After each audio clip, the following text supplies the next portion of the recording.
అండి. నమస్తే. నేను మీ లక్ష్మీ చౌదరిని. వెల్కమ్ టు మిస్టీ మధురములు Telugu audio stories. Brindavanam part 84తో మీ ముందుకి వచ్చేసాను. కథలోకి వెళ్ళే ముందు వీడియోకి హైప్స్, లైక్స్ ఇవ్వడం మాత్రం మర్చిపోకండి యార్. మీరు ఇచ్చే లైక్స్, హైప్స్ వల్ల కథ మరింత మందిలోకి రీచ్ అవుతుంది. ఇక మనం ఆలస్యం చేయకుండా కథలోకి వెళ్ళిపోదాం. ఎన్ఎస్ఎస్ చీఫ్ ఫోన్ చేస్తూ ఉండడంతో ఇప్పుడు ఎందుకు సార్ ఫోన్ చేస్తున్నారు, అసలు పెళ్ళికి ఇన్వైట్ చేస్తే ఎందుకు రాలేదు అని ఆలోచిస్తూనే ఫోన్ లిఫ్ట్ చేస్తాడు శివ్.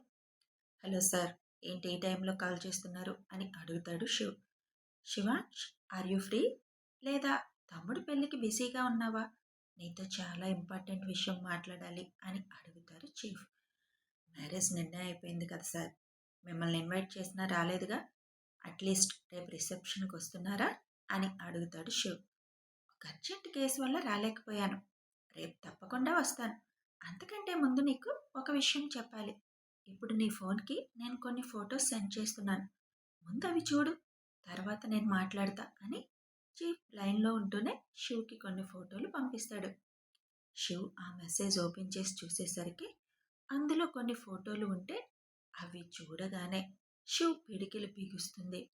ఆ ఫోటోలు అలాగే చూస్తూ, ఇవి మీకు ఎలా దొరికాయి సార్, ఎక్కడ దొరికాయి, ఎవరి దగ్గర ఉన్నాయి, ఇవి ఎవరి దగ్గర ఉన్నాయో వాళ్ళని పట్టుకున్నారా అని వరుసగా క్వశ్చన్స్ అడుగుతాడు. ఇంపార్టెంట్ కేసు అన్నాను కదా, ఆ కేసుకు సంబంధించి నిన్న ఒకరిని పట్టుకున్నప్పుడు వాడి దగ్గర ఈ ఫోటోలు ఉన్నాయి.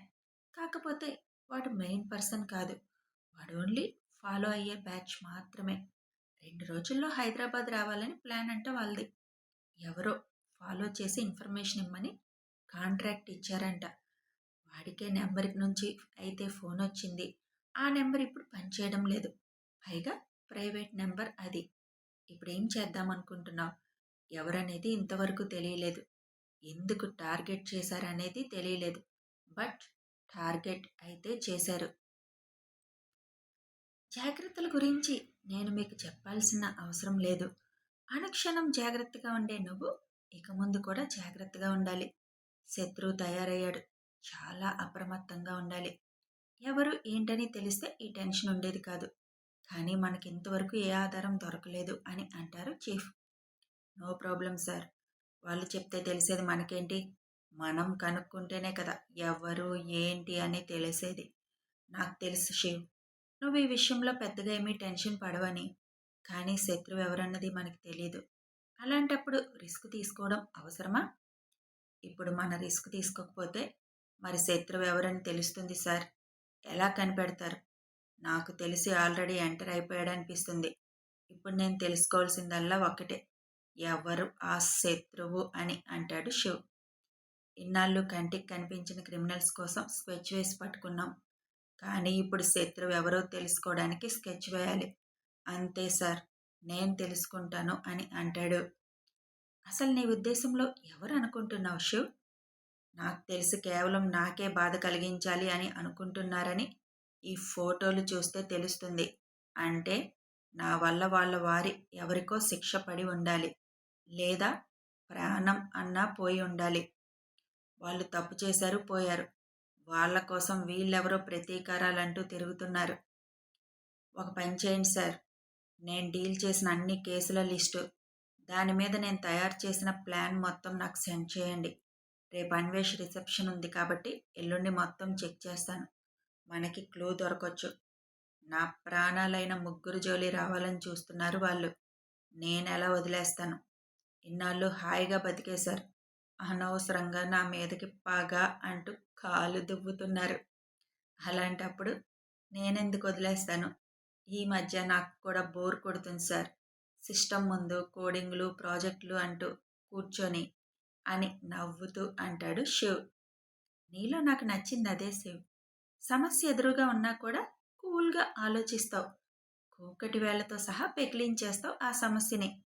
సమస్య నీ కుటుంబం వరకు వచ్చింది కాబట్టి నీకు చెప్పాల్సి వచ్చింది శివ్, లేకపోతే నీ వరకు రానిచ్చే వాళ్ళం కాదు అంటారు చీఫ్. పర్లేదు సార్, మీరు నాకు చెప్పడమే మంచిది, నేను చూసుకుంటాను. నేను అడిగిన డీటెయిల్స్ అన్నీ పంపించండి చాలు అని అంటాడు శివ్.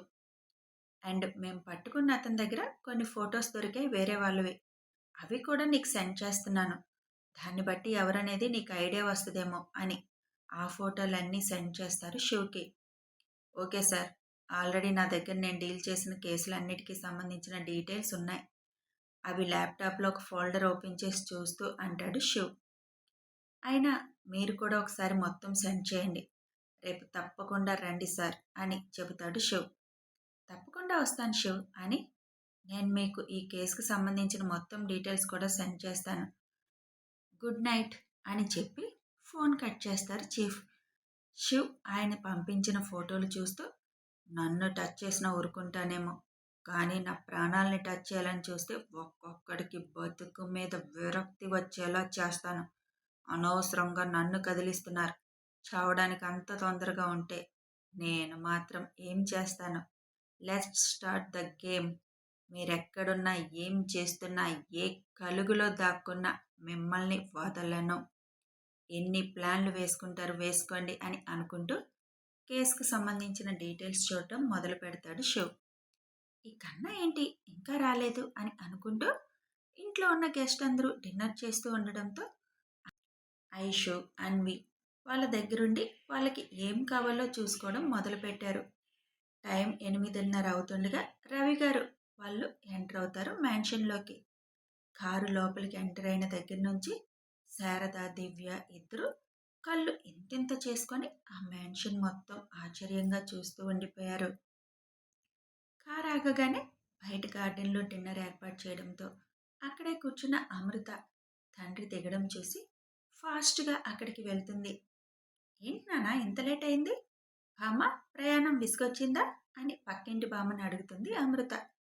సిటీలోకి తొందరగానే వచ్చాం కానీ అక్కడి నుంచి ఇక్కడికి రావడానికి 2:30 గంటలు పట్టేసింది. మీకు తెలిసిందే కదమ్మా, 6 తర్వాత హైదరాబాద్లో ట్రాఫిక్ ఎలా ఉంటుందో అని అంటారు సత్యం. అవును చాచు అని రండి నాన్న లోపలికి వెళ్దాం, రండి బామ్మ అంటుంది.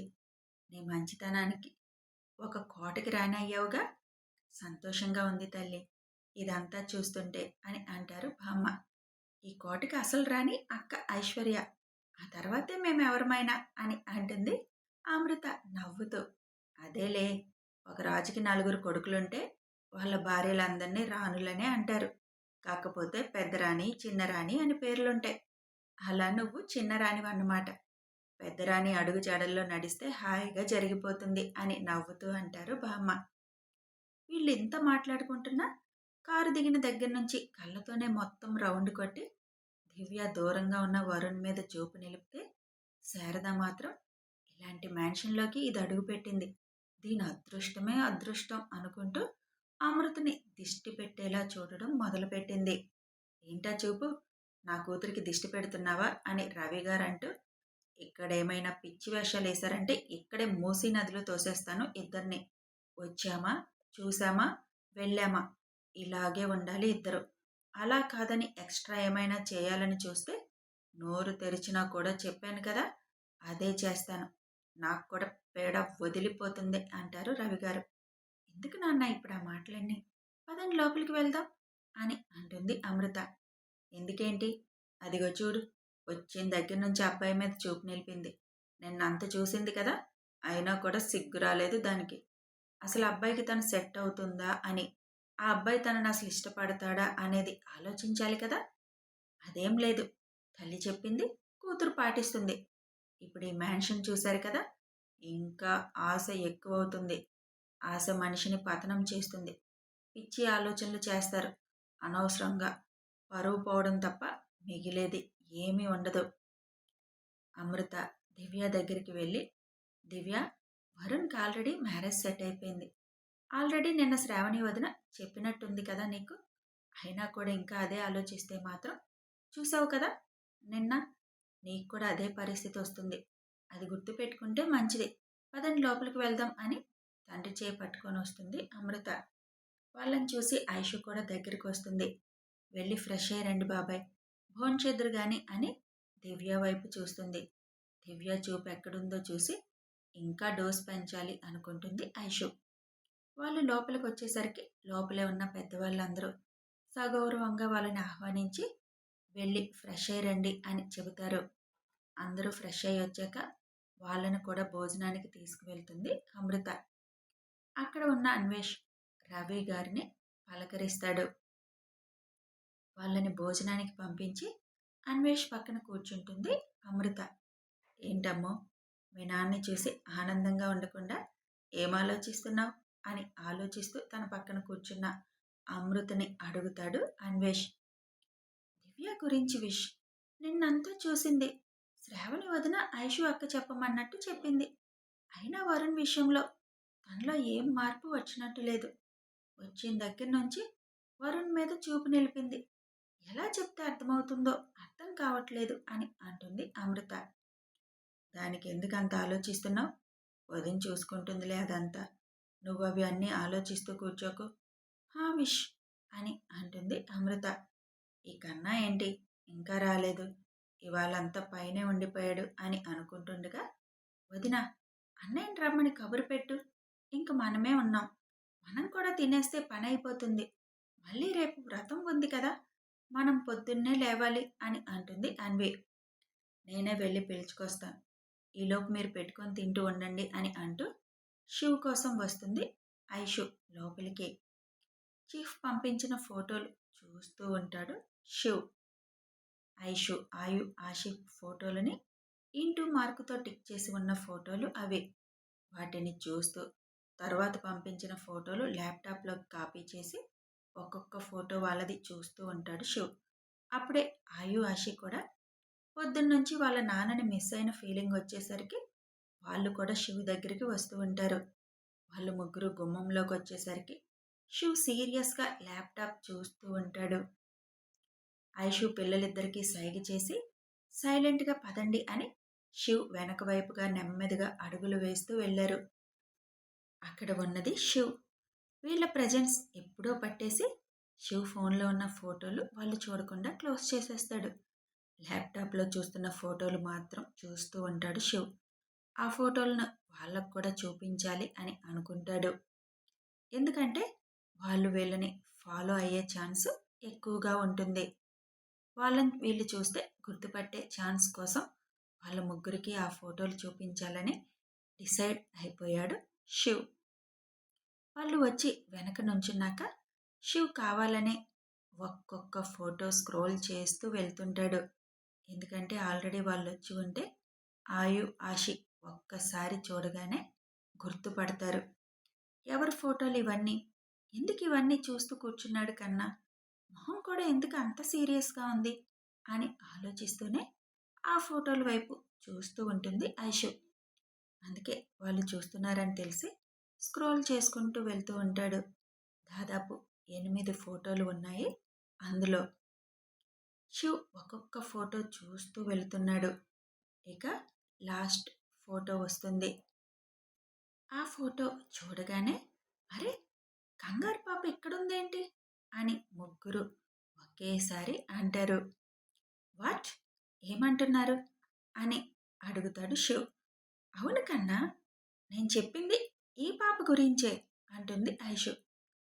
దగ్గరికి వెళ్ళి మరీ ఆ ఫోటోని అబ్జర్వ్ చేసి, కానీ నాన్న, ఇక్కడున్న ఫోటోకి మన ఇంటికి వచ్చిన కంగారు ఆంటీకి చిన్న డిఫరెన్స్ ఉంది నాన్న అని అంటాడు ఏముంది నాన్న అని అడుగుతాడు శివ్. కథ కొనసాగుతుంది. త్వరలో పిల్లలతో కలిసి శివ్ అడ్వెంచర్ కూడా చేయబోతున్నాడు. అదేంటనేది తెలియాలి అంటే కథని ఫాలో అయిపోండి. వీడియో నచ్చితే లైక్ చేయండి, షేర్ చేయండి, కామెంట్స్ రూపంలో మీ అభిప్రాయం తెలియచేయండి, సబ్స్క్రైబ్ చేసుకొని ఛానల్ని సపోర్ట్ చేయండి. Thanks for watching.